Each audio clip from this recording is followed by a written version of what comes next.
Russian President Vladimir Putin and President Donald Trump had a very long phone call. Our reporters are pouring through the newly released JFK files, and by the end of this episode, you are going to be very impressed by iguanas. That's some of what we'll get to on the 7 from the Washington Post. I'm Hannah Jewell. It's Wednesday, March 19th. Let's get you caught up with today's 7 stories. Number 1. Vladimir Putin agreed to a limited ceasefire in Ukraine yesterday. After speaking with President Trump for around 2 hours, Putin agreed to halt strikes on Ukrainian energy infrastructure. He also agreed to further negotiations on a broader ceasefire. It was a first step toward easing Russia's war on Ukraine, but Putin appeared resistant to a wider ceasefire. The limited agreement shows the difficulty Trump may have in bringing a close to the war in Ukraine. That's despite his campaign promise to do so in 24 hours. And in some related news, the Post reported yesterday that Trump terminated a U.S.-funded program last month that documents alleged Russian war crimes.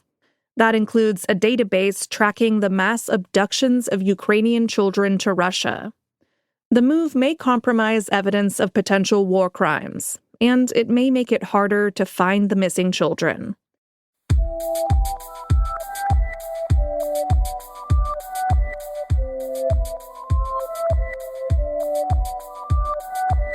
The Trump administration suffered multiple legal setbacks yesterday. That's number 2.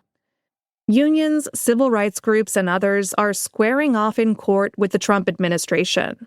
They've filed lawsuits over agency dismantlings and cuts, firings of federal workers, immigration restrictions, and more. Yesterday, federal judges ordered pauses to some key Trump initiatives. One judge blocked the administration from banning transgender troops from serving in the military. Another judge said that Trump officials could not take further action to dismantle the U.S. Agency for International Development. And Trump even faced pushback from the Chief Justice of the Supreme Court.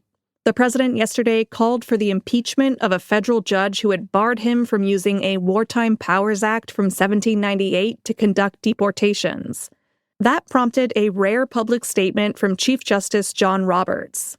He rejected the idea of impeaching judges and asserted the independence of the judiciary.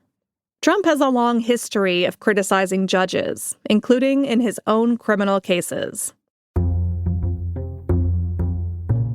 Number 3. Trump officials released files about the 1963 assassination of President John F. Kennedy. For decades, many documents about this assassination have been withheld from the public. That has spurred countless conspiracy theories. During his presidential campaign, President Trump promised to release all the remaining files. And so, yesterday, his administration published more than 31,000 pages of documents from the National Archives. If you're hoping for some major bombshells, you might be disappointed. Post reporters are still reading through the documents, but they haven't found any big new revelations so far. In fact, all of the documents released yesterday had been released to the public before, but they now appear to have redactions removed. So the hunt will continue for new clues about the 20th century's most dissected political assassination. If you want to join the hunt, you can find a link to our takeaways from the files in our newsletter today. Find that in our show notes. Number 4. Israeli Prime Minister Benjamin Netanyahu said that renewed strikes on Gaza were just the beginning. Yesterday, at least 404 Palestinians were killed as Israel broke its ceasefire with Hamas with a widespread bombing campaign. It was one of the deadliest days in the Gaza Strip since the war began. Israel said the strikes were necessary to free the remaining hostages, but organizations representing the families of hostages held by Hamas denounced the renewed bombing. Negotiations for a more permanent ceasefire have failed to take place. And in a speech yesterday, Netanyahu said that, quote, negotiations will take place only under fire. He also had warm words for President Trump.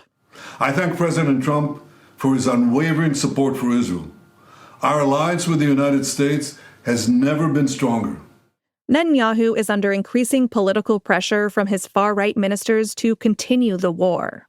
His governing coalition is facing possible collapse by the end of this month. Astronauts stuck in space for 9 months safely returned to Earth. That's our fifth story.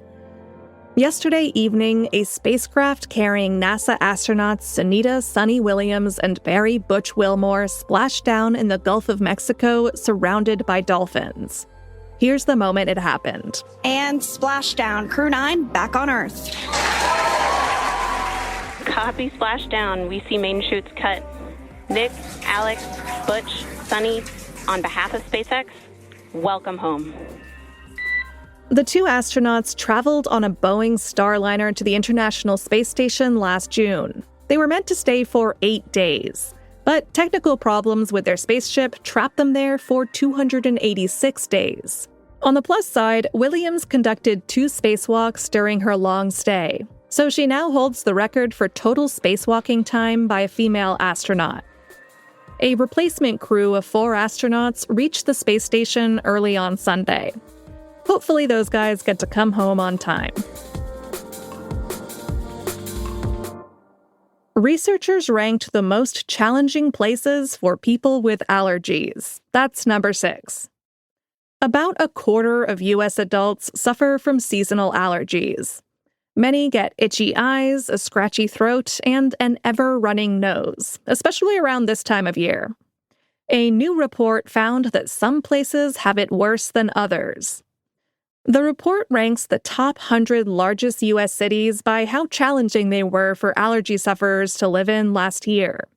This ranking of so-called allergy capitals is based on pollen counts, the use of over-the-counter medication, and the number of allergy doctors in the area.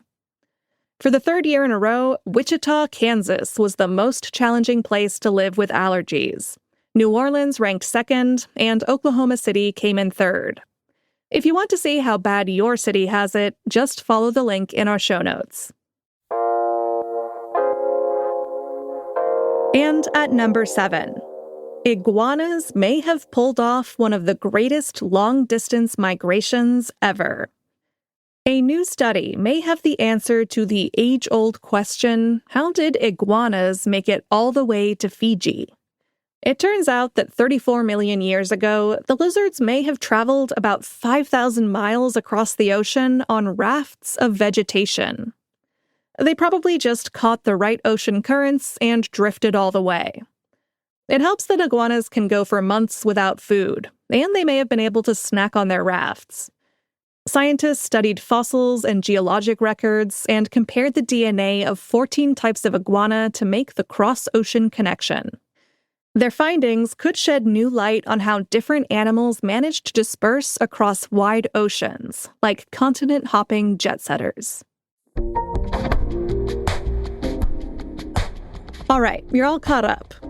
But before you go, if you're a college basketball fan, you can help me defeat my boss, John. I have for some reason decided to go head-to-head with him in a March Madness bracket. So if you have any hot takes about the men's or women's tournaments, send them to me at the7pod@washpost.com. That's the number 7. Otherwise, I'm just going to fill it out randomly. I'm also told to ask you, who's your Cinderella? You can also tell me what that means.